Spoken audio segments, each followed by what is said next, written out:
शौहर की जेब से जैसे ही वो चीज निकली थी तो सब लोग ही डर चुके थे। कुछ लोग मुझे कहने लगे थे कि शौहर के साथ जरूर कोई मसला है, पर मैंने सबको समझाया कि ऐसी बात नहीं, मेरा शौहर बिल्कुल ठीक। अम्मी ने भी मुझे बातें सुनाई थी। मैं अपने अम्मी अबू की अखलौती औलाद। अम्मी का ताल्लुक काफी अच्छे खानदान से था, जिनके पास खसूसी आदात। अखलौती होने की वजह से सारी तवज्जो ही मैंने हासिल कर ली। जैसे ही बड़ी हुई तो अम्मी ने मुझसे कहना शुरू कर दिया कि वो मेरी जल्द ही शादी करवा देंगे। उसकी असल वजह ये थी कि जमाना काफी खराब हो चुका था। मेरे पास अम्मी की बात मानने के अलावा और कोई दूसरा ऑप्शन तो ना था। अलबत्ता ये जरूर कह सकती थी कि शौहर मैं अपनी पसंद का ही तलाश करूंगी। अम्मी ने मेरी जिद के आगे हार मान ली और मुझे इजाजत दे दी थी। 1 साल गुजर गया, पर लड़का तलाश करते करते सब लोग थक गए। कोई ऐसा लड़का ना था जो मेरी पसंद पर पूरा उतरता हो। मैं काफी खूबसूरत शौहर चाहती थी, लेकिन जो भी खूबसूरत होता था वो किसी दूसरे पैमाने में फिट नहीं आता था। ये देखकर ही मैं इनकार कर देती। काफी छानबीन करके बिलाखिर मुझे एक लड़का पसंद आ गया था। मैं उस पर डट गई थी कि अगर मेरी शादी होगी तो उससे ही होगी। अम्मी अब्बू मजबूर हो गए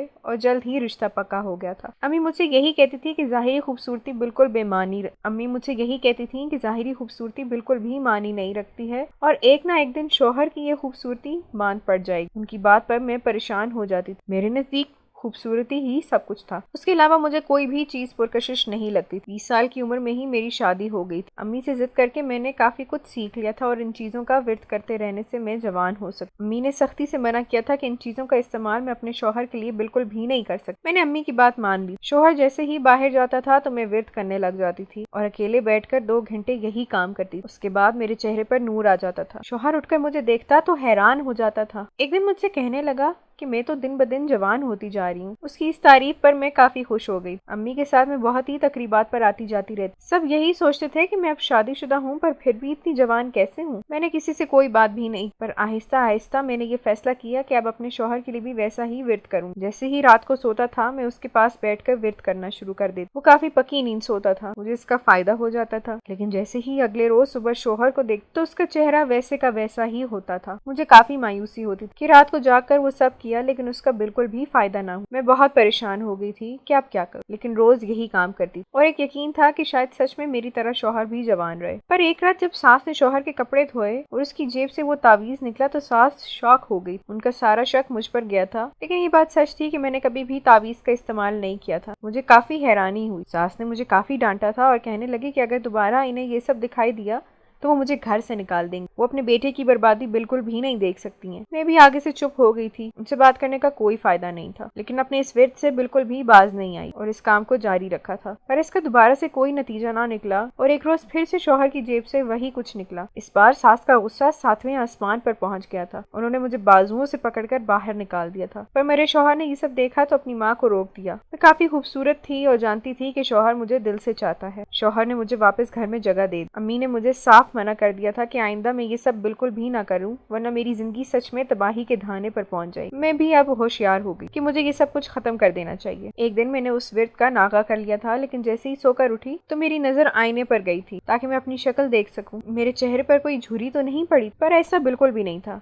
मेरा चेहरा बिल्कुल साफ था। ये देखकर मैं बहुत खुश हो गई थी और सोचने लगी थी कि अगर मैंने ये काम बंद कर दिया तो मुझे कोई नुकसान नहीं होगा। पर ये मेरी सबसे बड़ी भूल। मुझे विर्त छोड़े हुए 1 हफ्ता हो गया। मैं रोज ही खुद को आईने के सामने देख, लेकिन 1 हफ्ते बाद जैसे ही मैंने खुद को देखा तो मैं शॉक हो गई थी, क्योंकि मेरा चेहरा मुरझा गया था। मुझ में और मेरे शौहर में कोई खास फर्क दिखाई नहीं दे रहा था। मेरा शौहर मेरे चेहरे को देखकर मजाक बनाता था कि मैं उम्र से पहले ही बूढ़ी हो गई। मुझे उस पर बहुत गुस्सा आया। मैंने फैसला कर लिया था कि अपनी खूबसूरती को मैं बिल्कुल भी हाथ से नहीं जाने दे सकती और इसके लिए मैं कुछ भी करूंगी, चाहे अपने शौहर को छोड़ना ही क्यों ना पड़े। मैंने फैसला अम्मी को बताया तो अम्मी कहने लगी कि ये मेरी बहुत बड़ी बेवकूफी होगी, लेकिन मुझे इसकी कोई परवाह नहीं। मैं तो बस जल्द से जल्द अपनी पुररौनक शक्ल वापस लाना चाहती। मैंने फैसला कर लिया था कि किसी शहर के ऐसे इलाके में रहूंगी जिधर मुझे कोई भी पहचान ना सके। मैंने रात को ही ससुराल से भाग जाने का फैसला कर लिया था। इस फैसले के बारे में अम्मी से एक ही बार बात करके पछता चुकी थी। अब दोबारा वो गलती नहीं करना चाहती। रात का आखिरी पहर था। मैंने अपना सामान बांधा और अपने साथ सब कुछ ले लिया जिसकी मुझे जरूरत पड़ने वाली। वो शहर काफी दूर था जिधर मैंने रहने का इरादा किया था। कभी कभी मेरे जहन में ख्याल आता था कि शौहर मुझे तलाश कर रहा होगा, पर उसकी शक्ल का सोचकर मेरा सारा मूड बिगड़ जाता था और यही इरादा होता था कि मुझे लड़कों की तो बिल्कुल भी कमी नहीं है। मैंने शहर में अपना काम करना शुरू कर दिया था। लोगों को यही राज बताती थी।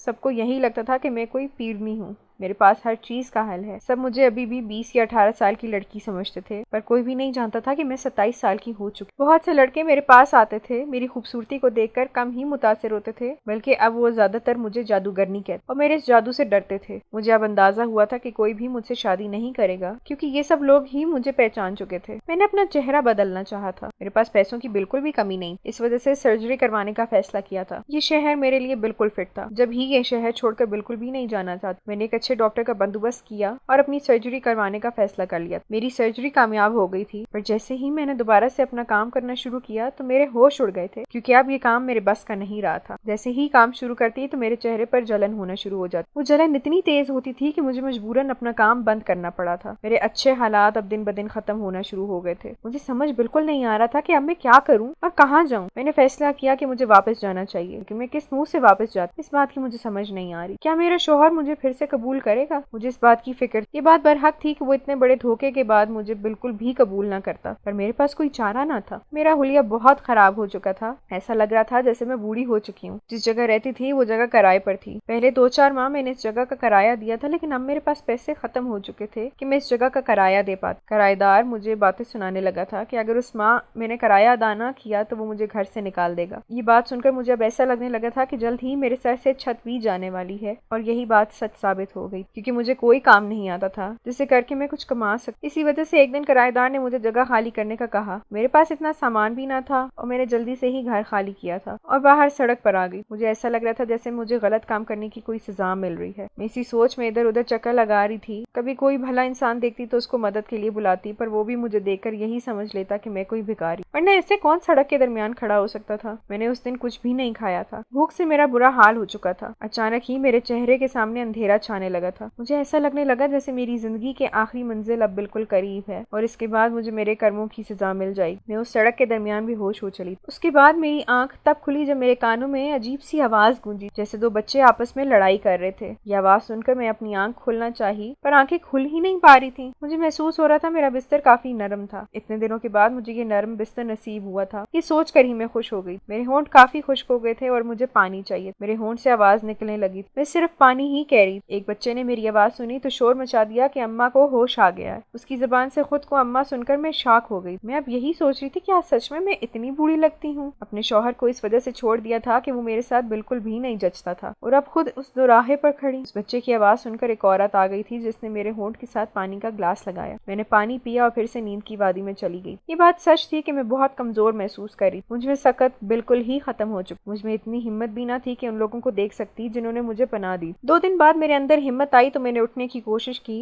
ताकि मैं उन भले लोगों को देख सकूं। मैंने पहली मर्तबा इस रूम का जायजा लिया था जिधर मैं रुकी। ये रूम काफी अच्छा था, पर ये मेन घर से काफी दूर। ऐसा महसूस हो रहा था जैसे ये रूम अलग से बनाया गया। मैंने बाहर एक नजर झांका तो वही 2 बच्चे खेलने में मसरूफ थे। मेरा दिल किया उन्हें अपने पास बुलाकर उनसे बातें करूं, पर वो दोनों काफी दूर थे। वो दोनों मुझे जुड़वा लग रहे थे और 2 साल के थे। उनमें से एक की नजर मुझ पर गई तो वो हंसने लगा था। ये इलाका उसी शहर का था जिसमें मैं फिलहाल रह रही। मेरा दिल किया था कि उस खातून का शुक्रिया अदा करूं। अचानक ही मुझे गाड़ी के हॉर्न की आवाज सुनाई। मुझे पता लग गया था कि घर का मालिक आ चुका है। मैंने एक झलक उसे देखना चाहा, पर वो जो कोई भी था गाड़ी के अंदर ही बैठा था और मुझे उसका चेहरा दिखाई ना दे सका। मैं मायूस होकर अपने रूम में वापस आ गई। वो बच्चे भी बाबा बाबा कहते हुए गाड़ी की तरफ चले गए थे। उसका मतलब यही था कि जो कोई भी था उन बच्चों का बाप। बच्चों को देखकर तो एक हसरत सी मेरे अंदर पैदा हो गई थी कि काश मेरी शादी कायम रहती तो आज मैं भी माँ जैसे अजीम रुतबे पर फाइज होती। लेकिन हसरत के अलावा मैं कुछ भी नहीं कर सकती। मैं अभी सोने लगी थी जब अचानक ही दरवाजा बजा था और एक औरत अंदर दाखिल हो गई, जो कि शक्ल से काफी अच्छी और पढ़ी लिखी लग रही। वो मुझसे निहायत अच्छे तरीके से बात कर रही। मैं भी उसकी बात का जवाब दिया। वो मुझसे मेरा हाल पूछने लगी। मुझे बहुत अच्छा लग रहा था। उस औरत की शादी 3 साल पहले हुई। मुझे भी इस शहर में रहते हुए 3 साल तो हो ही गए थे, यानी कि अपनी शादीशुदा जिंदगी से भागते हुए मुझे इतना वक्त गुजर चुका था। वो औरत काफी अच्छी थी।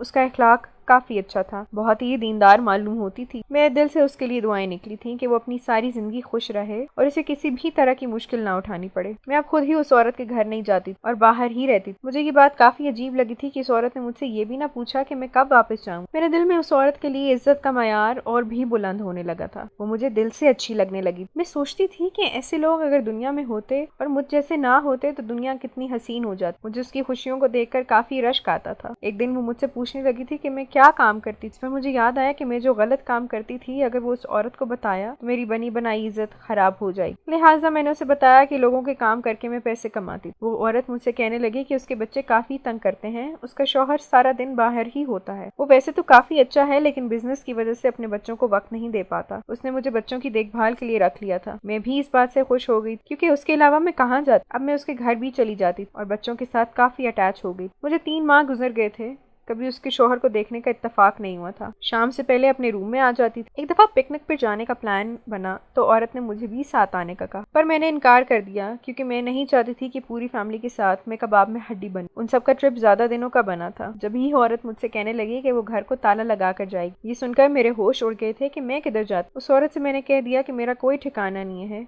एक ही किराए का घर था जो मुझसे छीन लिया गया है। उसने मुझे तसल्ली दी और एक एड्रेस दिया। ये एड्रेस उसके सास ससुर का था। वो 6 माह पहले ही इस शहर में शिफ्ट हुए थे। मैंने अब उस एड्रेस वाले घर पर जाना था। मैं जाने के लिए तैयार हो गई थी और एक रक्षा करवा चुकी थी। वो रक्षा एक आलीशान घर के सामने रुक चुका था। ये घर उस औरत के घर से भी बड़ा था। मैं जैसे ही उस घर के अंदर दाखिल हुई तो मेरा दिल बेचैन हो रहा था, जैसे न जाने क्यों मेरे साथ कुछ होने वाला है। पर हिम्मत से काम लिया और अंदर चली गई। अंदर जैसे ही पहुंची तो एक औरत ने मुझे गेस्ट रूम में बिठा दिया। मैं उस औरत की सास का इंतजार करने लगी थी ताकि वो जैसे ही आए तो मैं उससे मिल सकूं। इंतजार के दौरान मेरी नजर सामने लगे आईने पर गई तो अपनी भद्दी शक्ल देखकर मुझे दोबारा से अपने किए पर पछतावा होने लगा था। अल्लाह की बनाई हुई शक्ल को मैंने खुद ही बिगाड़ा था। मुझे काफी पछतावा हो रहा था कि किसी जमाने में कितनी खूबसूरत होती और अब मेरी शक्ल इतनी बदल गई है कि कोई भी मुझे नहीं पहचान सकता। अचानक ही मैं इस सोच में थी जब दरवाजा खुला था और एक औरत अंदर दाखिल हुई थी। लेकिन जैसे ही मैंने उस औरत को देखा तो मेरे होश उड़ गए। ये औरत और कोई नहीं बल्कि मेरी सास ही तो थी जो कि मेरे सामने आ खड़ी हो गई थी, लेकिन वो मुझे बिल्कुल भी ना पहचान सकी। और इसकी वजह ये थी कि मेरी शक्ल काफी बदल गई और मुझे एक और कमरे में लेकर जाने लगी थी। पर मैं तो इसी बात से शल थी कि वो मेरी सास है। मतलब साफ था कि मेरे शौहर ने दूसरी शादी कर ली और वो बच्चे उसके बच्चे थे। वो औरत उसकी बीवी थी, लेकिन मैं फिलहाल ये बात किसी को भी नहीं बता सकती क्योंकि जानती थी कि इसका नुकसान मुझे ही होना है। बस चुपचाप अपनी सास की बात मान लेती थी। उनके घर की सफाई कर मुझे ससुर कहीं भी दिखाई नहीं दिए थे। इसका मतलब यही था कि ससुर इस दुनिया में नहीं रहे थे। कुछ दिनों के बाद जैसे ही शौहर दूसरी बीवी के साथ वापस आया तो मैं भी वापस चली गई। शौहर को मैंने इतने अरसे बाद तब देखा था जब उनका सारा सामान उनकी गाड़ी से उठाया। मुझे एक हसरत होने लगी थी कि आज मैं शायद उस औरत की जगह पर हो सकती अगर मैंने अपनी जिद पूरी ना की होती। लेकिन मैंने सोच लिया था कि मैं कभी भी अपनी जिंदगी का ये राज उस औरत को नहीं बताऊं और उसकी जीती जागती खुशी को बिल्कुल भी नहीं रोंदू, क्योंकि अगर मैं ये काम करती तो शायद ये आखिरी हद होती और उस औरत की जिंदगी खराब कर देती जिन्होंने मेरी जिंदगी बचाई। रोज रात को मुझे घर के आखिरी हिस्से में रोशनी नजर आती। मुझे काफी हैरानी होती कि सब लोग सो जाते हैं, फिर ये रोशनी क्यों आती है। इसी वजह से मैंने फैसला किया उस औरत से ही पूछूंगी कि जैसे ही मैंने उससे पूछा तो उसका कहना यह था कि उसका शौहर रात होते ही वहां चला जाता है, जिधर जाने की इजाजत किसी मुलाजिम को क्या बल्कि उस औरत को भी नहीं। ये बात सुनकर मुझे काफी हैरानी हुई। मैंने उस औरत को इतना ही कहा कि बीवी को तो शौहर की हर बात का पता होना चाहिए। उस पर उसने गहरा सांस लिया